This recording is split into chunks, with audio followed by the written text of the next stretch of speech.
Assalamualaikum warahmatullahi wabarakatuh. Bismillahirrahmanirrahim. Innal hamdalillah nahmaduhu wa nasta'inuhu wa nastaghfiruh wa na'udzu billahi min shururi anfusina wa min sayyiati a'malina. Man yahdihillahu fala mudilla lahu wa man yudlilhu fala hadiya lahu wa asyhadu an la ilaha illallah wahdahu la syarika lahu wa asyhadu anna Muhammadan abduhu wa rasuluh. Tsumma amma ba'd. Jemaah sekalian yang insyaallah dirahmati oleh Allah Subhanahu wa taala. Alhamdulillah kita ucapkan kepada Allah karena sampai detik ini curahan rahmat, curahan kasih sayang, curahan taufik senantiasa kita dapatkan sehingga kita tetap mau untuk beribadah kepada Allah Subhanahu wa taala. Termasuk diantaranya adalah untuk menghadiri majelis ilmu. Semoga Allah Subhanahu wa taala curahkan penambahan rahmatnya untuk kita semua dan juga berkahan, amin ya rabbal alamin. Bismillahirrahmanirrahim. Insyaallah hari ini yang kita bahas ini adalah hadis yang keempat dari kitab Adabul Mufrad. Bismillahirrahmanirrahim. Qala musannif rahimahullah wa nafa'ana bihi wa bi'ilm fid darain, amin.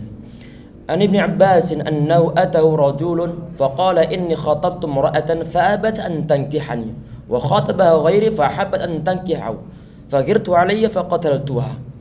Ini seorang laki-laki, dia mendatangi sahabat Ibnu Abbas radhiyallahu anhu. Intinya untuk bertanya. Pertanyaannya diawali dengan suatu kisah bahwa ini laki-laki, dia meminang seorang perempuan. Tetapi perempuan tersebut dia itu tidak mau menerima pinangan laki-laki ini. Setelah enggak mau menerima pinangannya, tahu-tahu ada laki-laki yang lain yang meminang atau menkhitbah perempuan ini. Ternyata dia menerimanya. Karena faktor cemburu faqataltuha. Ini kata laki-laki ini. Karena aku cemburu, akhirnya kemudian aku membunuh perempuan ini. Ini hadisnya hadis yang sahih, ya ikhwah. Hadisnya adalah hadis yang sahih. Tentunya suatu pembunuhan dengan faktor sengaja, fajazauhu jahannam, maka balasannya adalah neraka jahannam. Kalau suatu perbuatan kok dibalas ataupun diberikan suatu hukuman dengan neraka jahannam, berarti ini adalah suatu perbuatan yang masuk dalam kategori dosa besar. Tetapi qadarullah masyafa, laki-laki ini realitanya telah membunuh perempuan tersebut. Ini bagaimana penebusannya? Kemudian laki-laki dia bilang kepada sahabat Abbas radhiyallahu anhu, "Fahalli min taubah?" Apakah bagi saya ada celah untuk bisa bertaubat kepada Allah Subhanahu wa taala? Apakah kira-kira Allah Subhanahu wa taala akan masih menerima taubatku yang telah membunuh seorang perempuan tanpa ada suatu unsur kesalahan?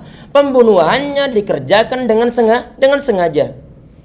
Sahabat Ibnu Abbas radhiyallahu anhu beliau mengatakan, "Ummuka hayyah? Apakah ibumu masih hidup?" Laki-laki dia bilang, "La, ibu ana telah meninggal. Ibu ana telah meninggal." Qala tub ila Allah azza wa jalla wa taqarrab ilaihi mastata'ta. Engkau tobatlah, kata sahabat Abbas, engkau tobatlah kepada Allah Subhanahu wa taala dan dekatkanlah kepada Allah Subhanahu wa taala semaksimalnya ataupun semaksimal mungkin, semampu Anda. Kemudian fadhahabtu fasa'altu Ibnu Abbas. Ini hadis yang diriwayatkan oleh seorang tabi'in. Di saat dia mendengar kisah ini ataupun menyaksikan jawaban sahabat Ibnu Abbas radhiyallahu anhu terhadap laki-laki ini yang telah membunuh seorang perempuan karena faktor kecemburuannya, cintanya ditolak, kemudian pembunuhan dikerjakannya. Akhirnya kemudian bagaimana? Setelah mendengar jawaban sahabat Ibnu Abbas yang mengatakan bahwa tadi itu saat ditanya apakah halli min taubah, apakah ana masih bisa untuk bertaubat, pertanyaan yang diajukan oleh sahabat Abbas radhiyallahu anhu adalah apakah ibumu masih hidup? Apakah ibu masih hidup? Ini jawaban didengar oleh perawi hadis ataupun kisah-kisah ini. Sehingga kemudian beliau langsung nanya kepada Ibnu Abbas, "Ya Ibnu Abbas, tadi itu antum bilang kenapa kok saat laki-laki ini kata ibunya, kenapa kok antum tanya bahwa apakah ibumu masih hidup? Kenapa kok antum nanya begitu? Kenapa antum nanya begitu?" Kemudian Ibnu Abbas beliau mengatakan, "Inni la'alamu amalan aqraba ila Allah azza wa jalla min birril walidah." Kata beliau, karena aku itu tidak melihat suatu amal perbuatan yang lebih mendekatkan diri kepada Allah SWT, mengalahkan berbakti terhadap ibu. Terhadap ibu. Ini sahabat Abbas radhiyallahu anhu. Beliau sangat tahu bahwa dosa yang dikerjakan oleh pembunuhan terhadap orang lain bighairi haq, tanpa ada suatu kebenaran, itu ada termasuk di antara dosa-dosa besar. Berhubung realitanya telah terjadi suatu pembunuhan, kemudian ditanya apakah ada taubat, beliau memberikan suatu alternatif, kemungkinan ada unsur taubat diterima. Kesalahan-kesalahannya dimungkinkan dihapuskan oleh Allah Subhanahu wa taala. Yaitu yang berupa apa? Berbakti terhadap seorang ibu. Ibu kandung. Di saat kita melihat di berbagai riwayat ya ikhwah sekalian, dan riwayatnya, qaulnya adalah qaul yang sahih bersumberkan dari sahabat Abbas radhiyallahu anhu. Tentang masalah apa? Tentang masalah bahwa beliau itu di antara ulama generasi salaf yang mengatakan bahwa orang yang membunuh orang lain itu tidak ada unsur taubatnya. Ini sebagian di antara kaul pendapat beliau yang beliau sampaikan. Tetapi yang ada dalam hadis ini, ternyata peluang untuk bertaubat itu ada.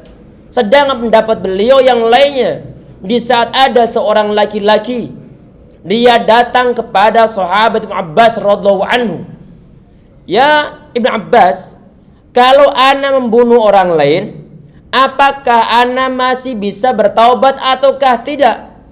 Dijawab oleh beliau, tidak bisa taubat. Gak akan ada taubat. Taubatnya gak akan diterima oleh Allah Subhanahu wa taala. Loh, kok jawabannya berbeda? Dalam riwayat tersebut sama yang ada dalam riwayat hadis yang saat ini kita bahas. Ini kemudian ditanya oleh sebagian di antara tabi'in, "Loh, kok jawaban antum berbeda? Satu kasus pembunuhan dijawab bahwa ada unsur taubatnya. Di kasus yang lainnya ternyata antum bilang bahwa ente nggak bisa untuk bertaubat kepada Allah Subhanahu wa taala." Dijawab oleh Ibnu Abbas radhiyallahu anhu, "Aku menjawab bahwa pembunuhan itu tidak ada celah untuk taubat, karena aku melihat laki-laki yang datang kepadaku, dia dalam keadaan marah dan ada tanda-tanda mau membunuh orang lain. Berarti pembunuhan belum terjadi. Laki-laki ini mau datang untuk membunuh orang lain. Kemudian dia nanya, apakah kalau ana membunuh orang lain ada taubatnya? Untuk mencegah celah pembunuhan, sahabat Ibnu Abbas radhiyallahu anhu beliau mengatakan, ente nggak bisa untuk bertaubat, nggak ada celah untuk bertaubat. Biar bagaimana? Biar ini laki-laki dia tidak jadi untuk membunuh orang lain. Sedangkan yang ada dalam hadis ini adalah sudah realita terjadi suatu pembunuhan. Dan laki-laki ini bertanya apakah dia masih bisa bertaubat kepada Allah Subhanahu wa taala. Di saat taubatnya taubatan nasuha, sedangkan realita pembunuhan telah terjadi, maka asalkan dia itu menyesal dan berusaha ataupun dia tidak akan mengulang lagi dan bertekad meninggalkan perbuatan buruk termasuk pembunuhan, insya Allah taubatnya akan diterima oleh Allah Subhanahu wa taala. Sehingga disimpulkan oleh sebagian di antara ulama, ya ikhwah sekalian, seorang mufti ataupun seorang ulama, di saat dia itu ditanya ataupun ada orang yang berkonsultasi tentang suatu permasalahan, kadang-kadang jawaban yang diberikan terhadap si A sama jawaban yang diberikan terhadap si E. Kadang-kadang berbeda. Karena kenapa? Karena perlu untuk pertimbangan tentang keadaan orang itu sendiri. Tayyib.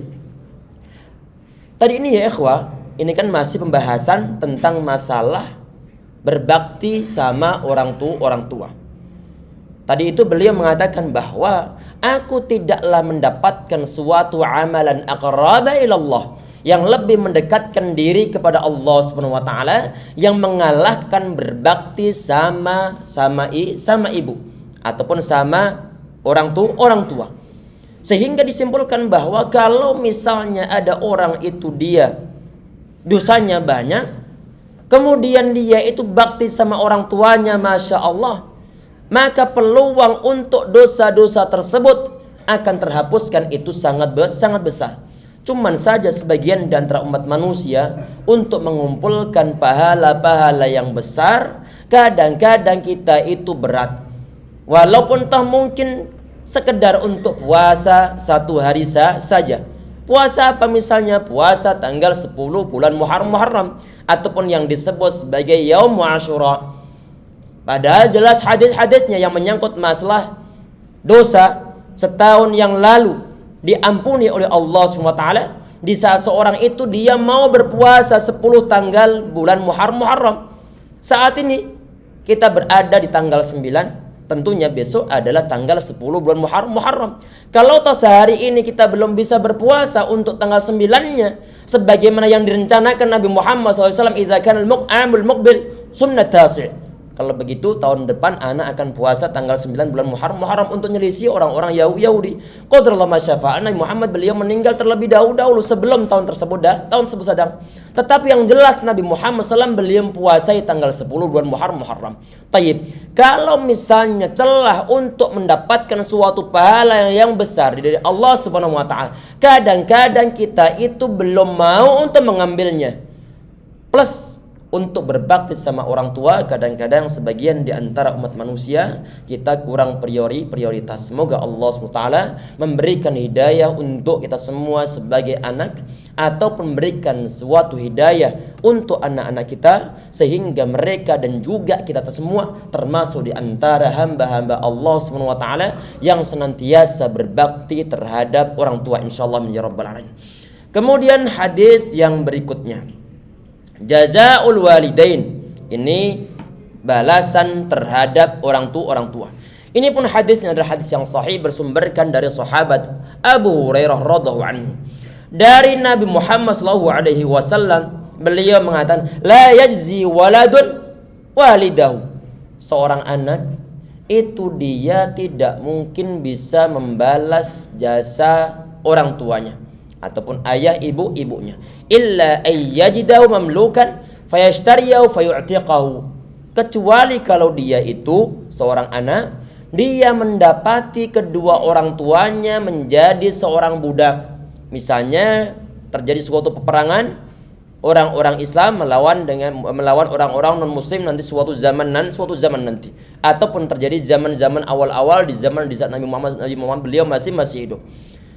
Di saat seorang anak dia mendapati orang tuanya dalam keadaan tertawan, kemudian dijadikan sebagai seorang budak, kemudian dia beli budak tersebut, kemudian dia merdekakan, maka perbuatan memerdekakan orang tuanya dari perbudakan, dari ikatan perbudakan tersebut, itulah yang bisa untuk membalas jasa kedua orang tua. Nabi Muhammad SAW beliau membuka celah ini satu-satunya. Gak ada celah yang lain bagi seorang anak untuk bisa membalas total dari jasa orang tuanya. Karena zaman-zaman kita saat ini sudah tidak ada perbudakan, sehingga celah yang berupa bisa membalas jasa orang tua telah tertutup. Tetapi apa kemudian seorang anak dia itu tidak bisa untuk mendapatkan nilai bakti terhadap orang tuanya? Tentunya bisa, walaupun toh untuk mencapai 100% bisa membalas mereka, tidak mungkin terbalaskan. Karena kenapa? Orang tua kita, mereka bukanlah budak yang bisa diperjualbelikan kemudian kita merdekakan. Sehingga bagaimana? Sehingga bagi seorang anak, setelah melihat orang tuanya jerih payah mereka selama mereka hidup, sejak mereka dilahirkan sampai orang tuanya meninggal, orang tua ini dia fokus untuk membahagiakan anaknya, menjadikan anaknya sebagai anak-anak yang berguna di masa depan mereka. Anak-anak yang bisa untuk dibuat bangga-banggaan orang tua, baik di hadapan Allah Subhanahu wa taala ataupun di hadapan umat manusia yang lainnya. Sehingga mereka kadang-kadang rela untuk makan gak enak demi anaknya. Orang tuanya kadang-kadang rela untuk makan nasi saja, sedangkan anaknya mungkin dia bela-belain untuk dibelikan telur. Sebagian di antara orang susah untuk mendapatkan lauk. Sehingga bagaimana? Sehingga sebagian di antara orang tua tersebut rela untuk makan gak enak asalkan anaknya dia makan sesuatu yang bergizi. Karena kenapa? Demi kebahagiaan anak-anak, kesuksesan mereka ke depannya. Jerih payah orang tua. Kadang-kadang ini nggak terbatas di saat anak ini dia telah menikah dengan orang lain, ataupun setelah dinikahkan. Setelah ini anak dia menikah, kemudian terlahirlah seorang cucu dari anak ini. Kadang-kadang ini orang tua dia itu masih fokus untuk kebahagiaan anak dan juga cucunya. Sehingga di saat misalnya cucu ini dia dalam kondisi sakit, Masya Allah, berkali-kali nelpon bagaimana keadaan cucu. Di saat misalnya jarak rumah mereka dekat, orang tua ini dia tidak keberatan untuk datang ke rumah anaknya untuk menengok cucu-cucunya. Kadang-kadang mereka menangis, kadang-kadang mereka berharap kalau toh seandainya sakit yang diderita cucu ini bisa ditransfer ke kakek-kakeknya. Itu adalah keadaan orang tua kita ya ikhwah sekalian. Kebahagiaan mereka tergantung dengan kebahagiaan anak-anaknya. Dididik dengan semaksimal mungkin demi kebahagiaan anak-anaknya. Cuman saja kalau Allah masyafa'al, kadang-kadang si anak saat dididik pun kadang-kadang dia suka masih untuk melawan orang tuanya. Setiap wejangan, setiap nasihat yang disampaikan pasti ada bantahan-bantahannya. Kadang-kadang suara ngangkat, kadang-kadang membentak orang tua. Na'udzubillah. Semoga Allah SWT memberikan hidayah untuk kita semuanya, sehingga kita menjadi anak-anak yang berbakti sama orang tua. Ada sebagian di antara riwayat Nabi Muhammad SAW, beliau mengatakan bahwa anak itu adalah thamratul qalbi, majbanatun, mabkhalatun, mahzanatun. Anak ini karena cintanya terhadap ataupun seorang orang tua yang sangat cinta terhadap anaknya, anak ini menjadikan orang tua majbanah, orang tua pengecut ataupun timbul takut. Takut apa? Takut jangan-jangan anaknya nanti kecelakaan di saat dia keluar, di saat dia safar, di saat dia pergi keluar negeri, di saat dia mungkin tugas keluar daerah. Timbul suatu rasa takut di hati orang tuanya. Kenapa kok takut? Karena ini adalah kecintaan orang tua terhadap anak-anaknya. Kadang-kadang mabkhalatun, kata Nabi Muhammad SAW. Kadang-kadang orang tua dia itu bakhil. Karena kenapa? Karena demi anaknya. Di saat misalnya anaknya mungkin dia perlu suatu biaya, di lain pihak orang tua dia pengen berinfak, pengen bersedekah, pengen mensupport ma'had tahfidz Al-Quran. Karena khawatir jangan-jangan nanti anak-anak ini suatu saat nanti nggak punya tabungan. Akhirnya kemudian orang tuanya dia tidak jadi untuk berinfak.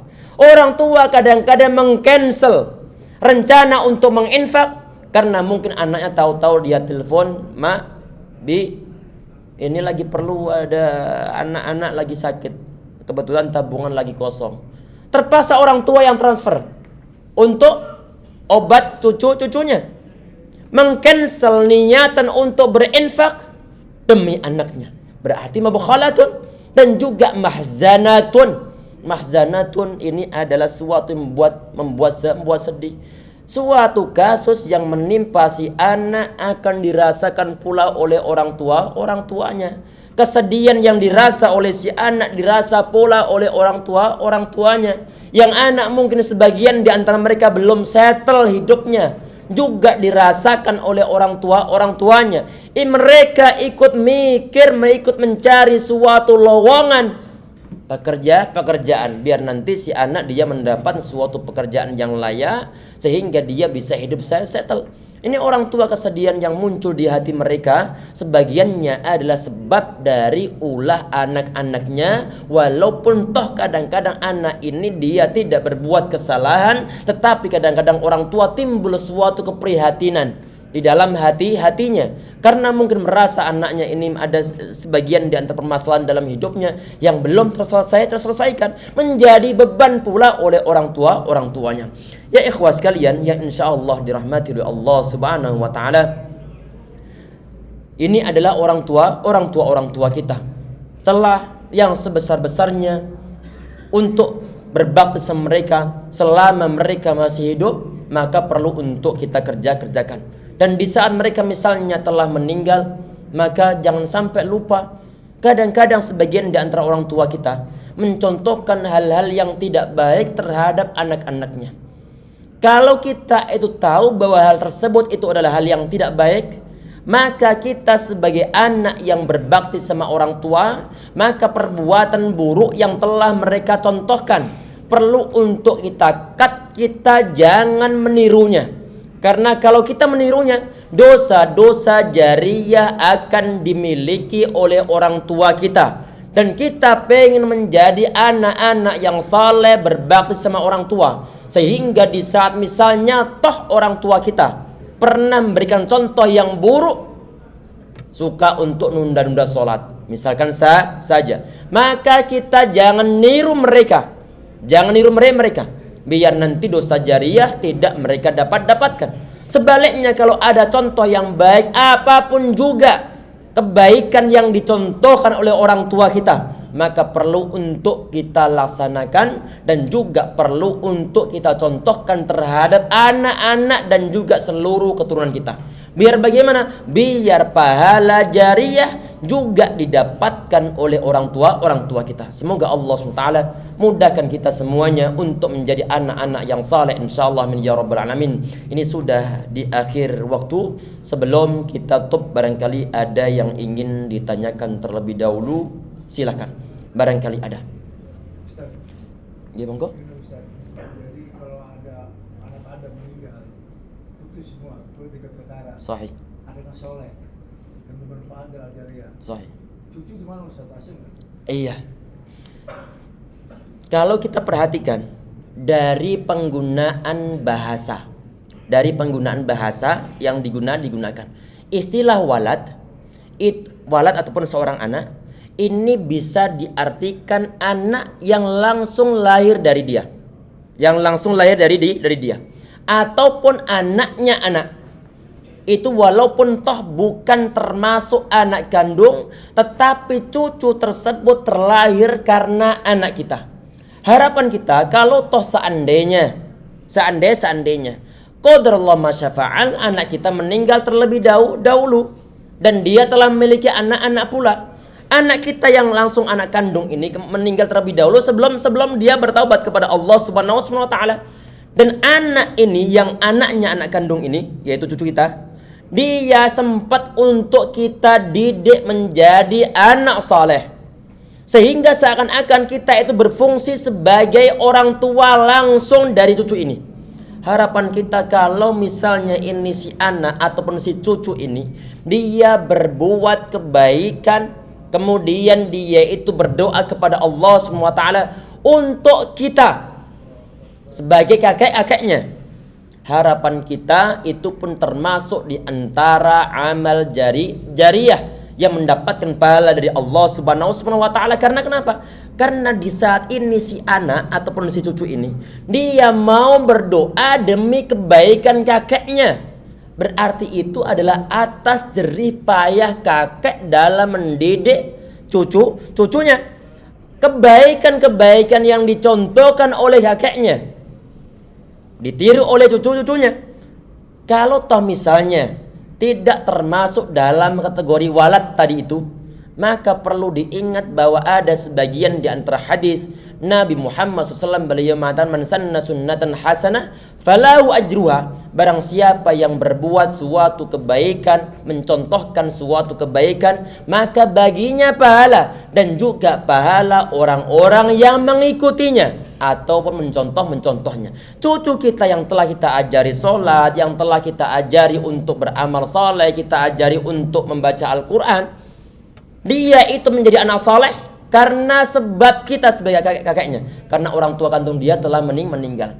Sehingga harapannya, walaupun toh misalnya anak kita sendiri sudah saleh, amin, dan juga cucu kita ikut mendidik kebaikan mereka, sehingga setiap mereka berbuat kebaikan dari didikan kita sebagai kakek juga mendapatkan pahala jariyah dari anak tersebut. Berarti masuk dalam kategori ilmun yuntafa'u bihi, ilmu yang bermanfaat yang dicontoh oleh cucu kemudian diamalkan dalam kehidupan dia demi kebaikan pahala dia dan juga kebaikan pahala orang tua dan juga kebaikan pahala kakek-kakeknya, insyaallah.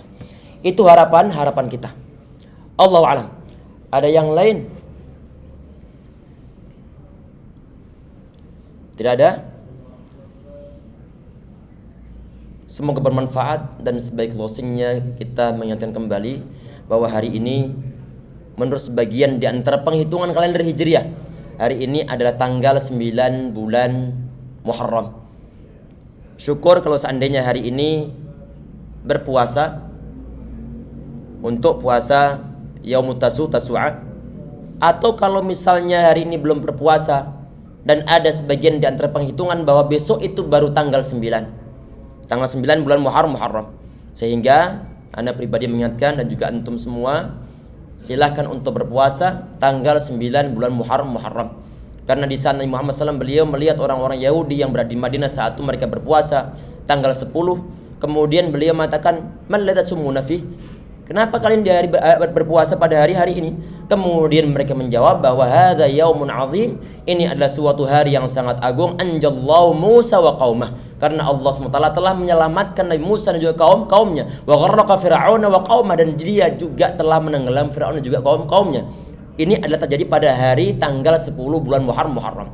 Berhubung Nabi Muhammad SAW itu beliau tidak menyenangi untuk menyamai orang-orang Yahudi, akhirnya kemudian beliau berencana idza kana al-'amul muqbil, kalau bagi tahun depan nanti kita akan berpuasa tanggal 9 bulan Muharram. Sehingga dalam riwayat tersebut Nabi Muhammad SAW beliau berencana untuk berpuasa tanggal 9 bulan Muharram plus berpuasa tanggal 10 bulan Muharram. Sehingga ini yang perlu untuk diusahakan berpuasa tanggal 9 dan juga tanggal 10 bulan Muharram. Dan jangan sampai lupa bahwa sebagian dari riwayat Nabi Muhammad beliau mengatakan bahwa afdhalus shaum ba'da Ramadan adalah syaumu syahrullahil Muharram. Puasa yang paling utama setelah puasa wajib di bulan Ramadan itu adalah puasa di bulan Muharram. Usahakan tanggal 9 sama tanggal 10. Kalau seandainya antum di antara umat Islam yang ikut pendapat tentang hadis yang sahih, disahihkan oleh sebagian di antara ulama tentang masalah Nabi Muhammad, beliau mengatakan sumu yauma asyura, kalian semua berpuasalah tanggal 9 bulan Muharram, wa sumu yaum wa khalifu fil yahud, dan kalian selisilah orang Yahudi di dalamnya, sumu yauman ba'dahu aw yauman qablahu aqama qala wasallam, dan kalian berpuasalah sehari sebelumnya dan juga sehari setelahnya. Sebagian di antara ulama mensahihkan hadis ini. Sebagian di antara ulama yang lain mendhaifkan hadisnya. Ulama yang mensahihkan mereka mengatakan bahwa tanggal 11 Muharram pun disunahkan untuk berpuasa. Ulama yang mendhaifkan mengatakan bahwa tidak disunahkan untuk berpuasa tanggal 11 bulan Muharram. Tayyib. Berarti kalau toh seandainya hadis yang tanggal 11 Muharram tersebut dianggap sebagai hadis yang dhaif, maka perlu diingat bahwa puasa yang terbaik yang dikerjakan setelah bulan Ramadan itu adalah puasa di bulan Muharram. Termasuk tanggal 11, 12 atau berapa saja dalam ruang lingkup bulan Muharram. Semoga Allah SWT mudahkan kita untuk berpuasa di tanggal tersebut dan juga puasa di hari-hari yang fadilah yang lainnya insyaallah. Amin ya rabbal alamin. Kita coba sekian insyaallah untuk pertemuan ini dengan doa kafaratul majlis. Subhanahu wa hamdika asyhadu an la ilaha illa anta astaghfiruka wa atubu ilaik. Assalamualaikum warahmatullahi wabarakatuh.